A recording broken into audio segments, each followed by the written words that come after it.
Hello student, this is अरमान शेख और आज हम पढ़ने वाले हैं कैसे हम 95 प्लस मार्क्स या इससे अबव मार्क्स स्कोर कर सकते हैं। ये वीडियो आज की जो है बहुत ज्यादा इंपॉर्टेंट होने वाली है और बहुत ज्यादा स्पेशल होने वाली है उन बच्चों के लिए जो अभी 9 से 10th में आए हैं और जो कंफ्यूज हैं कि किस तरह क्या स्टडीज होनी चाहिए हमारी स्टडी की कि हम भी 95 अबव मार्क्स स्कोर कर सके।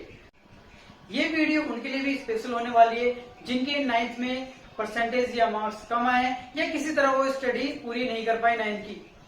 वो भी इस वीडियो को लास्ट तक देखें और लास्ट में आपको मैं ऐसे टिप्स एंड ट्रिक्स बताऊंगा जिससे कि आप भी 95 या इससे अबव मार्क्स स्कोर कर सकते हैं। ठीक है। कई बार क्या होता है, कुछ बच्चे क्या होते हैं यूट्यूब पे सर्च मारते हैं। क्या सर्च मारते हैं कि टॉपर्स स्टडी टाइम, कि टॉपर्स की जो स्टडी टाइम क्या होती है, कितने घंटे पढ़ते हैं, क्या पढ़ते हैं, कैसे क्या पढ़ते हैं, टॉपर्स की स्टडी की रूटीन क्या होती है। ये जो सर्च मारते हैं, मैं आपको एक चीज बता देना चाहता हूं कि ऐसी कोई भी चीज नहीं है जो कि टॉपर्स की स्टडीज आपको बताए। ठीक है, ऐसे कोई स्टडीज ही नहीं बनी कि टॉपर्स कैसे पढ़ते हैं। ठीक है, स्टडीज ये है कि आप डेली रूटीन में रखें, स्टडी को अपना बना के रखें। तो स्टार्ट करते हैं हम अपनी स्ट्रेटेजी क्या होनी चाहिए 10th क्लास की। देखिए, आपके पास मैथ्स, साइंस, एसएसटी, इंग्लिश और हिंदी है। आपके पास ये सब्जेक्ट्स हैं। टाइम कितना है आपके पास? टाइम है अप्रैल, मई, जून, जुलाई, अगस्त, सितंबर, अक्टूबर, नवंबर, दिसंबर, जनवरी, फरवरी। ये आपके पास टाइम है। टाइम तो आपके पास बहुत है। अब यहाँ पर बच्चे दो मिस्टेक करते हैं। दो मिस्टेक क्या करते हैं? टाइम इतना ज्यादा आने के बाद, ठीक है, टाइम इतना मिलने के बाद कुछ तो फिर भी पढ़ाई स्टडी के शुरू कर देते हैं, लेकिन कुछ बोलते हैं अभी तो हमने 9th का पेपर दिया है, 9th का एग्जाम दिया है, अभी आराम कर लेते हैं थोड़ा, पढ़ने के लिए तो अभी बहुत सारा समय है, बहुत टाइम है, आराम से पढ़ेंगे। जी हाँ, यही आप मिस्टेक करते हैं। कैसे? देखिए कैसे। आपके पास मैथ्स है, साइंस है, एसएसटी, इंग्लिश, हिंदी। देखिए, अप्रैल से शुरू हो जाती है आपकी क्लासेस। मैं ये टाइम लेके चलूंगा जून तक। जुलाई से आपका स्कूल खुलता है, ये भी बताऊंगा मैं। अभी लॉकडाउन चल रहा है, इसके बारे में बताऊंगा। अभी मैं स्ट्रेटेजी बता रहा हूं। पहले जुलाई, अगस्त, सितंबर, यहाँ सितंबर के बाद एग्जाम होते हैं आपके। इसके बाद सितंबर ले लो एग्जाम के बाद, अक्टूबर, नवंबर, ये जो सारा टाइम होता है, और ये दिसंबर, जनवरी, फरवरी, देखो क्या होता है। अप्रैल, मई, जून, अगर आपको 95 प्लस मार्क्स स्कोर करने हैं तो ये टाइम होता है आपकी स्टडी का। इस टाइम जिसने पढ़ाई कर ली, जिसने स्टडी पूरी कर ली, वही करेगा 95 मार्क्स स्कोर। क्यों? देखो, क्योंकि जैसे जुलाई शुरू होता है, अगस्त होता है, फर्स्ट टर्म का एग्जाम होता है, जैसे अक्टूबर आता है, नवंबर आता है, चलो भाई होमवर्क करो, कॉपियां पूरी होनी चाहिए होमवर्क की। 10th है, प्रैक्टिकल की फाइल बनानी है, प्रैक्टिकल पूरा करना है, फिर प्रैक्टिकल की तैयारी करनी है, फाइल बनानी है, वाइवा होगा। ये सारी चीज काम में आपके पास इतना टाइम नहीं मिल पाता कि आप स्टडी को टाइम दे सके। बात समझ में आ रही है? क्योंकि सारा टाइम अधिकतर आपका कंज्यूम कर लेता है, स्कूल वाले कंज्यूम कर लेते हैं। आप जो पढ़ाई कर रहे थे, स्ट्रेटेजी बनाई तो थी आपने, लेकिन उसको फॉलो करते करते जो आपका सिलेबस होता है, वो सिलेबस आपका जनवरी, दिसंबर तक चला जाता है और आपका सिलेबस नहीं होता पूरा। लेकिन मैं आपको बता देता हूं, अगर आपका सिलेबस नवंबर तक पूरा नहीं होता तो आपको बहुत ज्यादा आगे जाके हार्ड वर्क करना पड़ेगा 95 क्रॉस करने के लिए। करना क्या है? देखिए, आपको नवंबर तक, ज्यादा से ज्यादा दिसंबर तक आपको अपना सिलेबस कंप्लीट कर लेना है। ठीक है, और ये जो दिसंबर, जनवरी, फरवरी आएगी, इन दिसंबर, जनवरी, फरवरी में हमें करना क्या है? एनसीईआरटी पूरी कर देनी है। और दिसंबर, जनवरी, फरवरी में आपके पास जो लास्ट ईयर के पेपर्स होते हैं, ये लास्ट ईयर के पेपर्स को सॉल्व करना है। देखिए, अगर आपको 95 क्रॉस करना है तो दो चीज आप हमेशा याद रखना, सिद्धांत। एनसीईआरटी के अंदर जो एग्जांपल्स होते हैं, चाहे साइंस हो चाहे मैथ्स हो, उसके क्वेश्चंस हो, और दूसरी आपको लास्ट के 10 इयर्स की क्वेश्चंस आपको प्रैक्टिस करने हैं। मैं 100% गारंटी देता हूं, मैं भी यही रहूंगा, आप भी यही रहेंगे। एग्जाम दीजिए और मुझे कमेंट कीजिएगा, मुझे मिलेगा कि आपने कहा था जी, आपने गलत कहा था। क्या देखिए, जो आपका एग्जाम का पैटर्न होता है, जब क्वेश्चंस आते हैं, वो हमेशा याद रखना 70 से 80%, 70-80% आपके रिपीटेड क्वेश्चन होते हैं लास्ट ईयर के।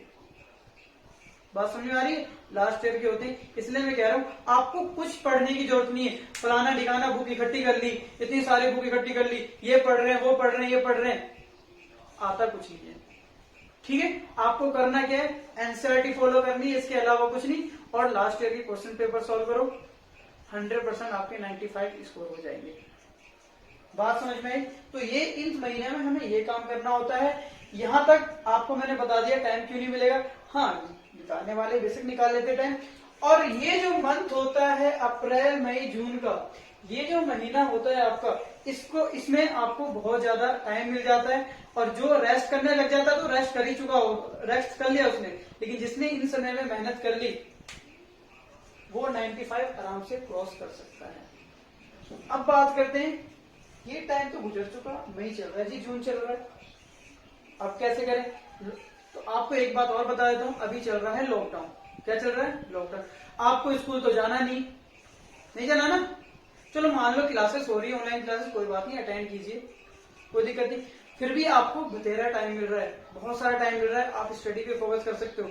जिसको अगर 95% क्रॉस करना है उसके पास अभी टाइम है, और जिसको जो नहीं कर रहा है स्टडी उसके पास भी बहुत टाइम है। तो आप क्या करो, इस समय को यूटिलाइज करो, आप इन समय का ज्यादा से ज्यादा प्रयोग करें स्टडी करने के लिए। क्योंकि ये मंथ निकल गया तो समझो आपके हाथ से ये 95% का छूट गया, फिर तो याद रख लो 80, वरना फिर हार्ड वर्क करोगे लास्ट में जाके, और वो आज के वो करने वाले नहीं हो तुम, पता है मुझे। ठीक है, तो इन महीनों को मैं बार बार कह रहा हूं, मैं वीडियोस बना रहा हूं, वीडियो को देखिए। ठीक है, जो भी हो रहा है, मैंने ग्रुप्स बनाए हैं, ग्रुप से कांटेक्ट कीजिए मुझे, लेकिन इस महीने को मत छोड़िए, क्योंकि जैसे ही स्कूल आपका स्टार्ट होगा आपकी पढ़ाई की धज्जियां उड़ जाएंगी, स्कूल जाओगे आप उतना टाइम नहीं दे पाओगे। ठीक है, अब देखिए बात और चीजें समझ आता हूँ। तो ये थी स्टडी से मैंने बताया आपको किस महीने क्या पढ़ना है, कैसे पढ़ना है। अब बात आ गई भाई पढ़े क्या, मैथ पढ़े, साइंस पढ़े, एसएसटी पढ़े, इंग्लिश पढ़े, हिंदी पढ़े। तो कुछ बच्चे क्या होते हैं, सिर्फ मैथ पढ़ते रहते हैं, कुछ बच्चे साइंस पढ़ते रहते हैं, कुछ एसएसटी पढ़ते रहते हैं, इनको कोई देखता नहीं है।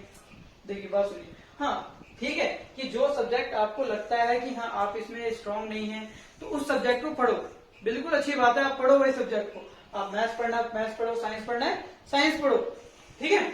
लेकिन इन सब्जेक्ट को देखना भी जरूरी है। क्यों? मान के चलो आप मैथ्स में 95% अबव लेके आ गए, बहुत अच्छी बात है। साइंस में आप 96 लेके आ रहे हैं या अबव ला रहे हैं, ठीक है। एसएसटी में मान के चलो आप फिर 95 ला रहे हैं। अगर आप इनके परसेंट कैलकुलेट करोगे तो अबव 95 बनेंगे। लेकिन मान के चलो इंग्लिश और हिंदी और एक संस्कृत भी होती है आपकी, ये तीनों लैंग्वेज होती है, इनमें अगर आपके मार्क्स स्कोर जितने कम आए, मान लो आपके 80 आ रहे हैं या 70 आ रहे हैं, तो आप भूल जाना आपके ओवरऑल 95% आने वाले हैं। समझ में आई बात मेरी? आपको अगर ओवरऑल पांचों सब्जेक्ट के अंदर 95 से ज्यादा मार्क्स लाना है तो आपको क्या करना है, सभी सब्जेक्ट को इक्वल प्रायोरिटी देनी है, यानी आपको सभी सब्जेक्ट पढ़ना है। हाँ ये हो सकता है किसी सब्जेक्ट को ज्यादा पढ़ो, किसी को कम पढ़ो, लेकिन पढ़ना सभी को है अगर आपको 95+ मार्क्स लाना। अब हम बात करने वाले हैं उन बच्चों के लिए जिनके हमेशा या तो 60% मार्क्स आए हैं, या 70% मार्क्स आए, या 80% मार्क्स आए, या 90% मार्क्स आए। इन सभी की बात करते हैं। या किसी के अभी तक 40% मार्क्स आए। इनमें कुछ बच्चे ऐसे होते हैं जो हर क्लास में जाते हैं, लेकिन उनके 60% है तो अगली क्लास में भी 60 है, इसमें 70 तो अगले में भी 70, उसके अगले में 70। ऐसा क्यों? देखिए, परसेंटेज इंक्रीज नहीं करते क्योंकि उन्होंने अपने दिमाग के अंदर मेंटेलिटी उन्होंने ये फिक्स कर रखी है कि हम 70 से ज्यादा तो ला ही नहीं सकते। बस ये सोचते रहते हैं ये 90% कैसे लेके आ गया, वो 80% कैसे लेके आ गया, हमारे 60%। मेहनत तो हमने भी बहुत की थी। बात यहां जाती है क्योंकि उन्होंने मेंटेलिटी होती है, वो मेहनत तो करते हैं लेकिन इस हिसाब से करते हैं कि सिर्फ 70% मार्क्स आते हैं उनके। ऐसा क्यों? या कोई 80% ही लाता है, वो क्यों नहीं 95% मार्क्स क्रॉस कर सकता है? इसका रीजन बताओ। देखो, बहुत सारे बच्चे यहाँ पे पढ़ाई करते हैं, स्टडी करते हैं, बहुत मेहनत करते हैं, अच्छे से मेहनत करते हैं, लेकिन कुछ तो 95 लाते, कुछ 90 लाते, लेकिन किसी के 60 आते, किसी के 70 आते। मेहनत तो बहुत की लेकिन फिर भी 80% पे रह गए, पढ़ाई की उन्होंने। पढ़ाई की, लेकिन इस वे में नहीं की कि आप 90% ला सके। उनके अंदर अभी भी मेंटेलिटी थी 70% वाली। किसमें? 70% वाली। पढ़ रहे हैं, एनसीईआरटी पढ़ रहे हैं, पढ़ा 2 महीने बाद फिर भूल गए, फिर दोबारा पढ़ा, फिर पढ़े, फिर भूल गए, फिर पढ़ा। मेहनत की उन्होंने 3 बार पढ़ा एक ही सब्जेक्ट को, लेकिन फिर भी भूल गए। और फिर मार्क्स कितना आ रहा है? 70 क्यों आ रहा है? क्योंकि उन्होंने पढ़ा। अगर वो पहली बार जो उन्होंने पढ़ी थी, वो पहली बार ही अगर अच्छे से पढ़ ली होती ना, तो वो 2 बार एक तो उनको नहीं पढ़ना पड़ता, वो टाइम बचता है इनका, ठीक है। और जो पहली बार वो पढ़ते, चीजों को अच्छे से समझ के, चीजों को आपको रटना नहीं है, समझना है, ठीक है। और मैं आपको ये भी बता देता हूँ कि बोर्ड में आपके मार्क्स गेन करना बहुत ज्यादा इजी होता है। क्यों इजी होता है? क्योंकि इसमें आपका सेंटर पड़ता है, आप दूसरे स्कूल में एग्जाम देने जाते हो, और कोई भी नहीं चाहेगा दूसरा स्कूल वाला कि जो जिस स्कूल से बच्चे आए उस स्कूल का रिजल्ट खराब हो। क्यों? हो सकता है अगली बार इनके बच्चे उनके स्कूल में है, हो सकता है ना। तो कोई भी स्कूल वाला दूसरे स्कूल का रिजल्ट गिराने की कोशिश नहीं करता। बोर्ड के अंदर अगर आपने अच्छे से पढ़ा है तो बोर्ड के अंदर मार्क्स स्कोर करना बहुत ज्यादा इजी होते है। एक हवा मचा रखा है कि 10th में बोर्ड का एग्जाम देना है, कैसे पढ़ेंगे, क्या पढ़ेंगे, ऐसा कुछ नहीं है, ठीक है। तो मैंने आपको बताया आप इस क्राइटेरिया को पार कर सकते हैं अगर आप अपनी स्टडी फोकस करके अच्छे से कर रहे हैं। समझ में आ रही मेरी बात? बिल्कुल अच्छे से पढ़िए, बाकी मैं हूं आपके साथ, टेंशन वाली बात नहीं है कोई। अब यहाँ मैं उन बच्चों की और बात करूंगा जो अभी तक अपने आप को वीक समझते थे, 9th वाले, कि हम तो 9th में थे, इतने % मार्क्स है। तो मैं आपको बता दूं 9th में हर किसी के मार्क्स कम ही आते हैं, ठीक है। बहुत ही रेयर बच्चे मिलेंगे आपको जो 90 स्कोर कर 90 से अब मार्क्स लाते हैं या 80 से वो, ठीक है। हर किसी के मार्क्स 9th में कम ही आते हैं। जो आपकी 1 जनवरी स्टार्ट होती है वो 10th से होती है। आपका स्कूल स्टार्ट होता है, 2 बच्चे का एग्जाम्पल लेता हूं मैं, ए और बी का। ए बच्चा जो कि एग्जाम खत्म कर रहा है और खूब मस्ती में घूम रहा है, यार इतनी मेहनत की हमने 9th में, ऐसे ये वो, मतलब 9th का एग्जाम नहीं दे दिया, पास नहीं हो गया कि क्या हो गया, बिल्कुल रेस्ट कर रहे हैं, आराम से सो रहे हैं, आराम से ये कर रहे हैं, अरे यार बतेरे टाइम पड़ा है, अभी तो आराम से पढ़ेंगे। वही दूसरा लड़का है, उसने अप्रैल आते या एग्जाम खत्म होती 10th में लग गया। अब बताइए किसके मार्क्स अच्छे आएंगे? सोच सकते हैं आप, क्यों उस बच्चे के मार्क्स कम आएंगे और क्यों दूसरे वाले बच्चे के मार्क्स ज्यादा आएंगे? साथ में स्कूल गया, अप्रैल महीना स्टार्ट हुआ, दोनों बच्चे साथ में स्कूल गए। देखो यहाँ क्या फर्क होता है। एक बच्चा वही अभी क्लास टीचर पढ़ा रहा है, ध्यान नहीं, बी वही वो दूसरा बच्चा जो है वो सिंसियरली पढ़ रहा है, हर काम सही से कर रहा है। पहले वाला कह रहा है यार वही अभी तो एग्जाम दिया है, अभी तो थोड़ा आराम कर लेते हैं, अभी बहुत टाइम है, और वही दूसरा बच्चा पढ़ रहा है। अब खुद समझ सकते हो आप, समय बीतता जाएगा ऐसे करते करते, यहाँ पर आएगा कहता रहेगा बहुत टाइम है, लेकिन यही जो बहुत टाइम वाली बात होती है ना, यही आपको डुबा देती है। और यही कारण है कि आपके मार्क्स अच्छे नहीं आते। चाहता तो वो बच्चा भी, अगर हाँ उतना नहीं पढ़ना, आपको थोड़ा पढ़ना, अभी टाइम है बहुत, तो वही मतलब है आपको पढ़ना है, लेकिन ये नहीं क्या सारा पढ़ लो, टाइम है बहुत, इसका मतलब आपको पढ़ना है, लेकिन धीरे धीरे पढ़ना है, ये नहीं रेस्ट करके तो यही काम। यानी अगर वो बच्चा जो आराम कर रहा था, रेस्ट कर रहा था, वो भी अगर धीरे धीरे पढ़ना शुरू कर दे यहाँ से, तो 100% वो भी ये मार्क्स ला सकता है। लेकिन यही तो वो बच्चा गलती कर देता है, जिस वजह से आगे जाके या तो उसके 60 आते हैं या तो 70 आते हैं। क्यों?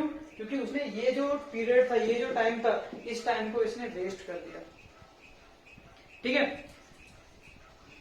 नेक्स्ट मैं आपको एक और चीज बताता हूँ। देखो आपके लिए मैं एक सरप्राइज भी लेके आया हूँ। आपके लिए मैंने एक वेबसाइट तैयार की है, ठीक है। इस वेबसाइट पे देखो क्या बेनिफिट है और क्या नहीं है।